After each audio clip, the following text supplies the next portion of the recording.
अभी अपन रिवीजन करेंगे किस चीज का, sales of goods act. Try करेंगे पूरा रिवीजन अपन 20 मिनट में चारों के चारों यूनिट्स का कंप्लीट करके चले। सबसे पहले मैंने आप लोगों को पढ़ाई थी unit number 1, that is sales of goods act 1930।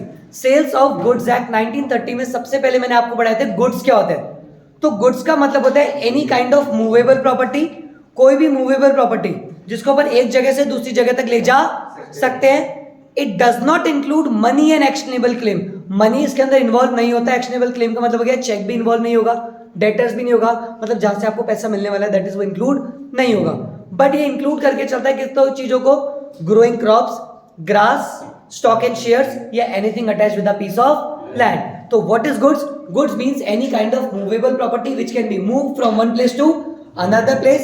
It does not include money and actionable claim, but it include stock and shares, growing crops, grass, anything attached with a piece of land. ये अपन ने किसकी definition देखी थी? Goods की। उसके बाद हमने देखे थे गुड्स कितने टाइप के होते हैं, 3 टाइप के होते हैं। कौन कौन से हो जाते हैं? सबसे पहले होते हैं existing goods, future goods, contingent goods.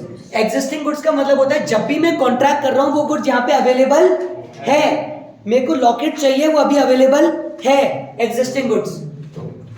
अभी अवेलेबल नहीं है लेकिन जैसा आप बोलोगे वैसा फ्यूचर में बन जाएगा। मोस्टली कस्टमाइज केक या ज्वेलरी हम कस्टमाइज जो बनवाते हैं, फ्यूचर गुड्स। नंबर 3 होता है कंटिंजेंट गुड, जिसका होना या ना होना डिपेंड करता है किसी फ्यूचर के आउटकम पे। अगर बारिश हुई तो मैं तेरे लिए छतरी ले आऊंगा, तब छतरी कब आएगी डिपेंड करेगा किस पे, बारिश होने पे। अगर मैंने नया आईफोन लिया तो पुराना वाला तेरे को बेच दूंगा, तो पुराना वाला कब बिकेगा, अगर मैंने नया लिया। तो दैट इज कंटिंजेंट, डिपेंड कर रहा है किसी फ्यूचर के एक आउटकम पे, तो उसको क्या बोला जाता है, contingent goods. Existing, future, contingent. अभी एग्जिस्टिंग गुड्स भी अपने कितने टाइप के होते हैं? 3 टाइप के होते हैं। सबसे पहला होता है specific goods, number 2 ascertain goods और दूसरा होता है अनअसर्टेन गुड्स। स्पेसिफिक गुड्स का मतलब होता है जो गुड्स है जैसा है वैसा इसी वाले की बात हो रही है। दैट इज हमने बात करी ब्लैक कलर का मार्कर जो 25 का आता है कैमलिन कंपनी का, स्पेसिफिक गुड्स।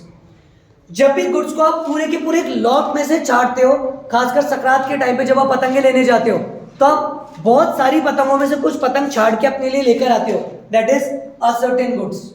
और जो नहीं छाटी आपने अलग से पड़ी हुई, that is uncertain goods. Specific good जो है जैसी है वही वाली एक गुड।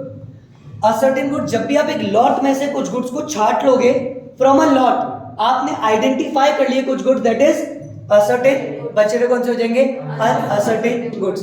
फ्यूचर गुड्स मैंने आपको बताया जो फ्यूचर में अवेलेबल हो जाएंगे, बात समझ में आया। कंटिंजेंट जो किसके ऊपर डिपेंड करेंगे, एक कंडीशन पे। किसके ऊपर डिपेंड करेंगे? एक कंडीशन पे कि अवेलेबल हो रहे हैं या अवेलेबल नहीं हो रहे हैं। तो गुड्स कितने टाइप के हैं? 3, एग्जिस्टिंग, फ्यूचर और कंटिंजेंट। एग्जिस्टिंग भी कितने थे? 1 2 3। इसके बाद मैंने आप लोगों को बताया था डिलीवरी। डिलीवरी का मतलब होता है movement of goods from one place to another. Delivery होती है 3 टाइप की। कौन कौन सी? एक्चुअल डिलीवरी, सिंबॉलिक डिलीवरी और कंस्ट्रक्टिव। एक्चुअल डिलीवरी का मतलब हो गया जब भी गुड्स एक्चुअल में मूव कर रहे हैं। कंस्ट्रक्टिव डिलीवरी में एक्चुअल मूवमेंट नहीं होता, गुड्स वहीं पे होते हैं बट फिर भी डिलीवरी हो जाती है। और सिंबॉलिक मतलब जब एक टोकन पे आपकी डिलीवरी डिपेंड करती है, जैसे रेलवे रिसीट, मूवी की टिकट। आज मैंने खरीदी है तो क्या मैं मूवी जाऊंगा? नहीं, जिसके हाथ में टिकट होगी वो जाएगा। मैंने मूवी की टिकट ली और टिकट गिर गई, इनको मिल गई, ये मूवी देख सकते हैं, दैट इज सिंबॉलिक। बात समझ आए? डिपेंड हो रहा है टोकन पे। क्लियर? आगे देखते हैं। इसके बाद मैंने आपको बताया था सेल्स और हायर परचेज में क्या डिफरेंस होता है। हायर परचेज में क्या हो रहा है, मैं आपको एक गुड्स बेच रहा हूं जिसकी प्रॉपर्टी आपको लास्ट इंस्टॉलमेंट में मिलेगी, जिसकी प्रॉपर्टी आपको जब आप पे कर दोगे। सेल में ओनरशिप अभी चल जाती है, हायर परचेज में अभी नहीं जाती। सेल के अंदर 2 जने होते हैं, बायर और सेलर। हायर परचेज में होते हैं हायरर और हायरी। सेल के अंदर रिस्क एंड रिवॉर्ड ट्रांसफर हो जाता है, लेकिन हायर परचेज में risk and reward transfer. Sale के अंदर आप एक बार में पेमेंट या बाद में कर सकते हो, इसमें आप इंस्टॉलमेंट का पेमेंट करते हो। तो this is the difference between sale and hire purchase. मैंने आपको एक और टॉपिक बताया था, बेलमेंट। बेलमेंट का मतलब होता है जब मेरे गुड्स की सिर्फ पोजेशन किसी और के पास पड़ी है। आपकी गाड़ी मेरे घर पे खड़ी है, गाड़ी किसकी? आपकी। पड़ी किसके पास है? मेरे पास। ओनर कौन? आप लोग। यूज कौन कर रहा है? मैं। That is bailment. सिर्फ पोजेशन मेरे पास है तो क्या बोला जाता है? बेलमेंट। उसके बाद मैंने आपको 2 सेक्शन एक साथ पढ़ाए थे, 7 और 8। मैंने कोई गुड्स बेचने का कॉन्ट्रैक्ट किया जो हम जब कॉन्ट्रैक्ट कर रहे हैं उससे पहले वो गुड्स खराब हो चुका है, बैडली डैमेज हो चुका है, पेरिशेबल हो चुका है, पर ना तुम्हें पता है ना मुझे पता है। हमने कॉन्ट्रैक्ट कर लिया उस गुड्स का जो खराब हो चुका है, इस कॉन्ट्रैक्ट को वॉइड मान लिया जाएगा, इस कॉन्ट्रैक्ट को, क्योंकि चीज पहले से ही खराब हो चुकी है। मान लो मेरे गोडाउन में 100 किलो चावल पड़े, मैंने विशाखा से कॉन्ट्रैक्ट कर लिया कि वो 100 किलो चावल तुम खरीद लो मुझसे 30 रुपए किलो के हिसाब से, पर उस चावल में तो वहां पे ऊपर टंकी लीक हो गई थी, तो पूरे पानी में बह गए थे और पूरे के पूरे बैटरी डैमेज हो चुके थे। कॉन्ट्रैक्ट हो रहा है और वो 4 दिन पहले पूरे खराब हो चुके हैं, द कॉन्ट्रैक्ट इज वॉइड। हमने एग्रीमेंट किया, तब तक गुड्स सही था, अग्रीमेंट करने के बाद गुड्स खराब हुआ है। अग्रीमेंट तक तो सही था, अग्रीमेंट के द कॉन्ट्रैक्ट इज अवॉइडेड। अब डिपेंड करेगा विशाखा पे कि कॉन्ट्रैक्ट रखना चाहती है फिर कॉन्ट्रैक्ट नहीं रखना चाहती। अब एक होती है कॉन्ट्रैक्ट की प्राइस कैसे डिटरमाइन करी जाती है। एक कॉन्ट्रैक्ट की प्राइस डिटरमाइन करी जाती है सबसे पहले according to the contract, number 2 by the buyer and seller, number 3 अगर कुछ भी नहीं है तो रीजनेबल प्राइस। कौन सी प्राइस? ऐसा नहीं है कि प्राइस नहीं तो कुछ पे नहीं करना पड़ेगा, जो भी मार्केट में रीजनेबल प्राइस चल रही है वो पे करनी पड़ेगी। और एक हो जाता है जहां पे वैल्यूएशन ऑफिसर आके आपकी प्राइस डिटरमाइन करता है, तो प्राइस देखी जाती है बाय वैल्यूएशन ऑफिसर। यहाँ पे हमारी खत्म हुई थी यूनिट नंबर 1। अगर अगली बात करते हैं यूनिट नंबर 2, जहां मैंने आपको पढ़ाया था condition and warranty. Condition is the main purpose जिसके लिए गुड्स खरीदा जा रहा है। मैं मार्केट में गया और मैंने बोला कि भैया एक घोड़ा दे दो जो 60 की स्पीड से भागना चाहिए। कैसी स्पीड से? क्योंकि रेस में उतारना है उस घोड़े को, तो कितने की स्पीड में भागना चाहिए? 60 की स्पीड में मुझे एक ऐसा घोड़ा चाहिए जो भागना चाहिए। मेरा मेन पर्पस क्या था? सिर्फ घोड़ा नहीं, ऐसा घोड़ा जो 60 की स्पीड से, तो बोलता भाई साहब अभी ये घोड़ा ले जाओ, ये 60 की स्पीड क्या 80 की स्पीड से भी भागेगा और सुबह शाम 2 बार दूध भी देगा। हमने बोला ठीक है, तो वो घोड़ा हम घर लेके आए। फिर जब रेस में उतारा तो पता पड़ा 25 से तेज नहीं भागता। मैंने कितने के लिए बोला था? 60। भाग कितने से रहा है? क्या मैं घोड़ा वापस करके अपना पैसा ले सकता हूँ? द आंसर इज यस, क्योंकि मेरी मेन पर्पस ही पूरा, इसको बोलते हैं कंडीशन। लेकिन घर आके चेक किया तो घोड़ा दूध नहीं दे रहा था बाद में, तो क्या अब कॉन्ट्रैक्ट कैंसिल हो सकता है? नहीं, मैं सिर्फ डैमेजेस क्लेम कर सकता हूं क्योंकि ये मेरा मेन पर्पस। मैं उसके पास नहीं कहता भैया ऐसा घोड़ा दे दे जो दूध देता हो। मेरा मेन पर्पस था 60 की स्पीड से भागना। कंडीशन, जो सेकेंडरी पर्पस होता है उसको बोलते हैं वारंटी। अब कुछ होती है इम्प्लाइड कंडीशन और इम्प्लाइड वारंटी। इम्प्लाइड का मतलब होता है बोला नहीं है लेकिन मान लेना। तो इम्प्लाइड कंडीशन कितनी होती है? टोटल 7। कितनी होती है? सबसे पहले होती है कंडीशन एज टू सैंपल। आपका मेन गुड्स आपके सैंपल से मैच हो जाना चाहिए। जैसा सैंपल है वैसे ही आपका क्या होना चाहिए? मेन गुड्स होना चाहिए। Number 2 condition as to title. अगर मैंने कोई गुड्स खरीदा है तो उसके सारे राइट्स मेरे पास आ जाएंगे। Number 3 condition as to description. आपके गुड्स पे जो लिखा हुआ है वही डिस्क्रिप्शन पे होना चाहिए, मतलब डिस्क्रिप्शन जो है वही मेन गुड्स मैच होना। आपने कोई चॉकलेट का पैकेट खरीदा, उसके ऊपर साफ साफ लिखा हुआ है कंटेंट इतनी शुगर सब कुछ, क्या उतना ही होना चाहिए?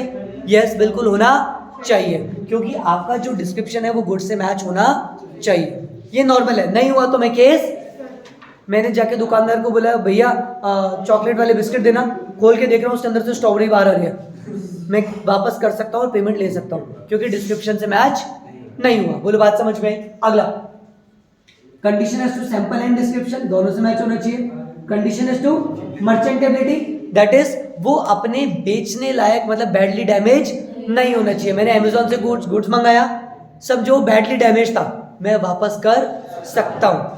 मर्चेंटेबिलिटी में तो होना ही चाहिए। अगला wholesomeness in case of eatable product. अगर मैं कोई भी चीज ईटेबल प्रोडक्ट ले रहा हूं तो वो इतनी तो होनी चाहिए कि वो हम उसको कंज्यूम कर सके और कंज्यूम करके हमारे को कोई भी दिक्कत नहीं आनी चाहिए, मतलब खाने के बाद कोई बीमारी नहीं होनी चाहिए। होलसमनेस। और लास्ट होता है फिटनेस एंड क्वालिटी। कौन कौन से होते हैं?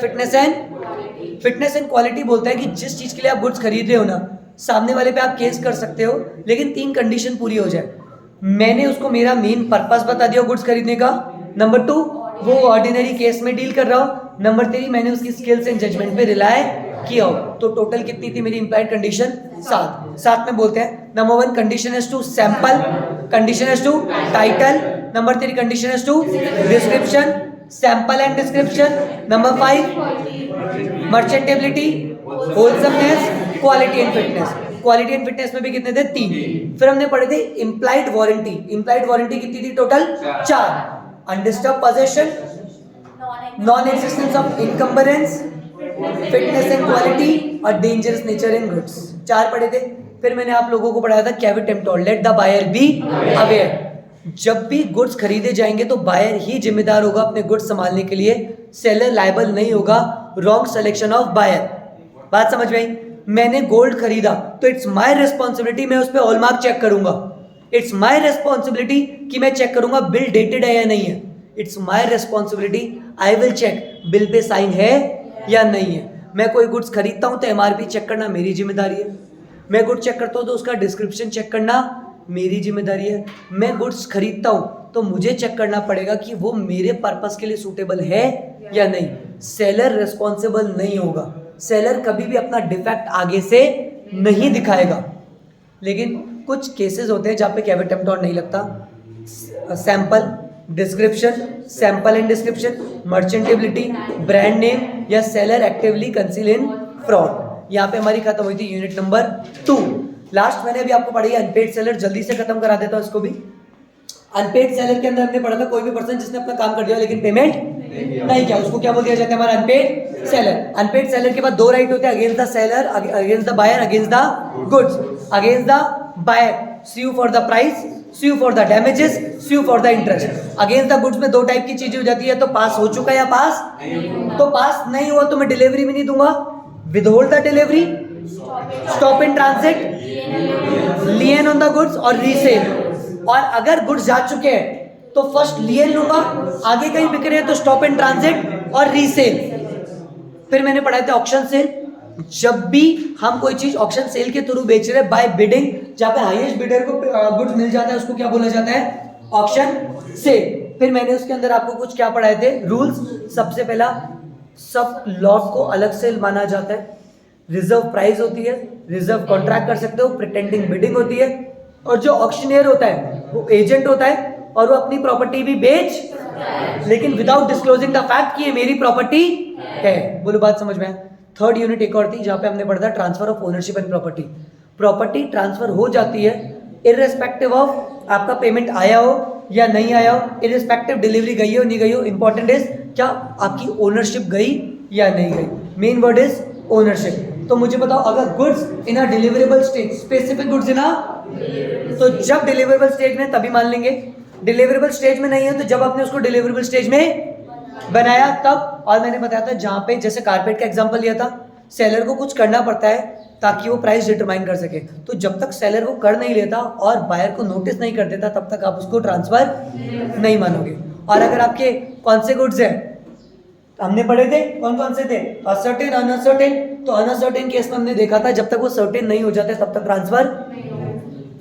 डॉक्ट्राइन पढ़ा था हमने एक, जहां पे हमने ये देखा था only seller can sold the goods, true owner can sold the goods, उसके अलावा कोई और बेच। लेकिन उसके कुछ एक्सेप्शंस देखे थे जहां पे कोई और भी बेच सकता है। जॉइंट ओनर, एजेंट, जहां पे पोजेशन ट्रांसफर हो गई लेकिन goods transfer. Number 3, ownership transfer हो गई, पोजेशन ट्रांसफर नहीं हुआ। अनपेड सेलर, अभी देखा अनपेड सेलर बिना ओनर के भी अपना गुड्स बेच सकता है। तो अनपेड सेलर, और कौन सा था? Liquidator of a company. ये सारे लोग बिना ओनरशिप के भी अपना गुड्स बेच सकते हैं। तो यही सारी चीजें हमने कहाँ पे पढ़ी थी? पूरे के पूरे सेल्स ऑफ गुड्स एक्ट। छोटी छोटी डेफिनेशन है वो मैंने कवर नहीं करी, बट हार्डली 15 मिनट के अंदर अंदर मैंने ऊपर से टॉपिक कवर कर लिया। तो जिन जिन ने पूरा का पूरा सोगा पढ़ा हुआ है उनके लिए ये वीडियो काम आ जाएगा, और नहीं तो पहले आप एक बार गो थ्रू कर लेना, उसके बाद आप देख लेना, आपको सारी चीज़ें कनेक्टेड लगेगी क्या क्या चीज़ हमने पढ़ी थी। ठीक है।